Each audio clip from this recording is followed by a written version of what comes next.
Uniform സ്കേർട്ടിൽ I attach ചെയ്യുന്നത് എങ്ങനെയെന്ന് നോക്കാം. നോർമൽ നീഡിലിൽ ഇതുപോലെ ത്രെഡ് ഇട്ട് കെട്ടിയിട്ട് കൊടുക്കാം. ഐ സ്റ്റിച്ച് ചെയ്യുന്നതിന് സ്കേർട്ടിൽ ഇതുപോലെ എക്സ്ട്രാ 4 ഇഞ്ച് വിട്ടിട്ടുണ്ട്.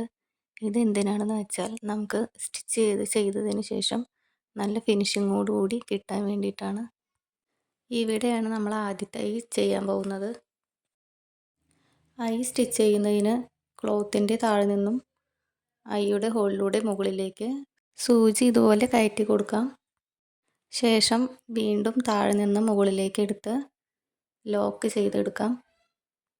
അതിനായി ത്രെഡിൻ്റെ ഹോളിലൂടെ ഇതുപോലെ സൂചി എടുത്ത് ലോക്ക് ചെയ്യാം.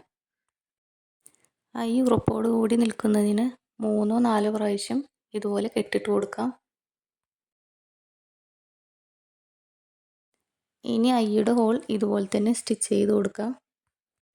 നേരത്തെ സ്റ്റിച്ച് ചെയ്ത പോലെ തന്നെ താഴെ നിന്ന് മുകളിലേക്കാണ് നീഡിൽ എടുക്കേണ്ടത്.